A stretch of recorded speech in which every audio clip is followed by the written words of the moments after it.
안녕하세요. 나홀로 개인인생 박시원 변호사입니다. 이번 시간에서는 청산가치 보장의 원칙 그리고 그에 관계된 총변제금 계산하는 방법에 대해서 말씀드리겠습니다. 흔히들 말씀하시는 인가는 변제계획 인가를 말하는 겁니다. 변제계획이 이제 그만큼 중요한데 변제계획이 인가되기 위해서는 몇 가지 원칙이 있는데 이제 그중 하나가 청산가치 보장의 원칙입니다. 이 청산가치 보장의 원칙은 채권자를 위한 겁니다. 채권자는 개인회생에서 그 손해를 보는 입장이 있기 때문에 최소한 파산보다는 불리하지 않게 해주기 위해서 청산가치를 보장을 해주는 원칙을 두고 있습니다.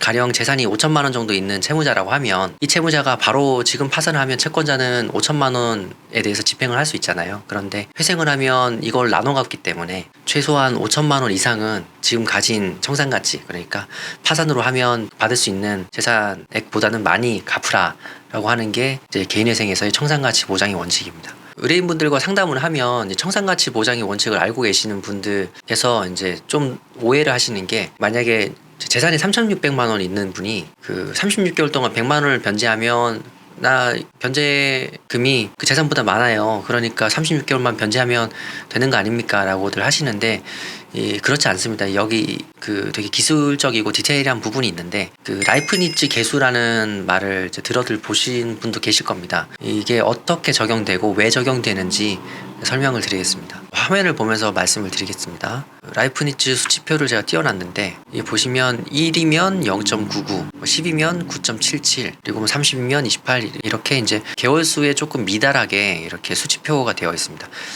이게 원래는 자동차 보험 같은 데서 이제 발전한 법리인데, 가령 뭐 제가 이제 교통사고를 당해서 한 5년 동안 일을 못했어요. 그러면은 5년 동안의 이제 소득을 그 가해자한테 일시불로 받을 텐데, 그 일시불로 받으니까 그게 저한테는 유리하고 채무자 배상하는 사람한테는 불리하잖아요. 그래서 60개월 동안의 소득에 곱하기 60을 하는 게 아니라 곱하기 52.99를 해야 그 형평에 맞다고 이제 해서 개발된 게 이거거든요. 연이율 5%를 복리로 치환해서 이제 대입한 게 이 개수입니다. 근데 이게 회생 파산에서는 채무자가 분할해서 갚으니까 채권자 입장에서는 불리하단 말이죠. 그래서 회생 파산에서는 이게 거꾸로 된 겁니다. 계산을 가령 이제 예를 들어서 설명을 해드리면, 총 채무가 1억이신 분이 있고 재산이 이제 5천만 원 이신 분이 있어요. 그러면은 이분의 가용소득이 가령 이제 100만 원이라고 이제 해보면, 그리고 이제 60개월 변제를 하시겠다고 해볼게요. 그러면은 가용소득이 90만 원이 돼야 되겠네요. 그러면은 총 변제금이 이제 형식적으로는 5,400만 원이잖아요. 그러면 이제 이분은 쉽게 생각하실 때 내 총 변제금이 5,400이 재산보다 높으니까 나 60개월 변제해서 이제 인가를 받을 수 있겠네요 라고 하는데, 이제 여기다가 라이프니츠 계수를 대입을 해보는 겁니다. 가용소득이 90만 원인데 그 60개월의 라이프니츠 계수를 대입을 해봅니다. 그런데 60을 대입하는 게 아니라 여기서 3을 뺀 57을 기준으로 해서 여기서 다시 플러스 3을 합니다. 이거는 제가 다시 말씀드릴게요. 어쨌든 그렇게 하면 이 57 계수에 50.6433에서 53을 더한다고 그랬죠. 53.6433입니다. 계산을 해보면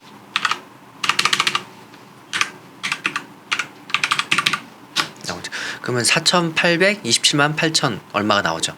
그럼 이 금액이 재산에 못 미치죠. 이러면은 청산가치가 보장이 안 되는 거죠. 그럼 이분은 어떻게 해야 되느냐? 변제기간을 더 높일 수는 없죠. 개인회생의 최대의 변제기간이 60개월이니까 이분은 월 변제금을 올려서 이 계산식이 5천만 원을 넘도록 변제기간을 다시 짜셔야 되는 겁니다. 예를 하나 더 들어볼게요.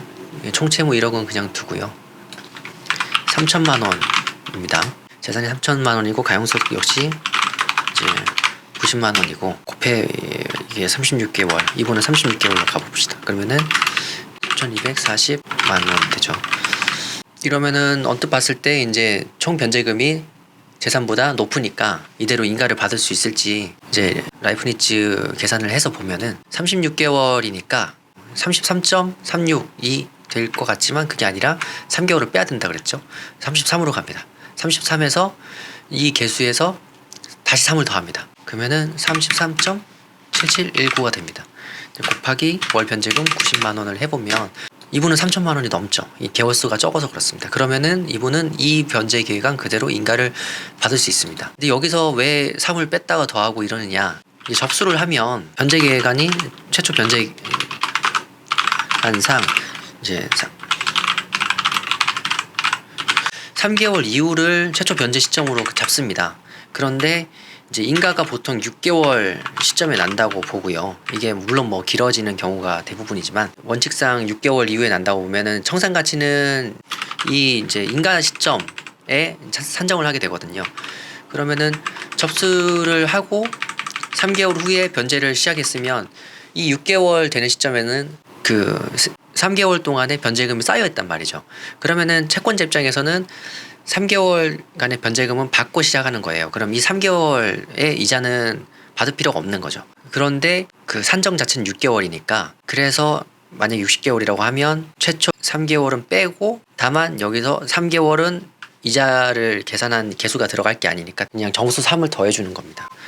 이게 좀 복잡하고 그 이해가 어려우실 텐데 이해가 안 되시면 그냥 외우시면 됩니다. 3개월 뺀 개수에서 정수 3을 더한다 라고 생각하시면 맞습니다. 그냥 그대로 계산을 하시면 자신의 총 변제금이 어느 정도 되어야 하는지 아실 수 있고요.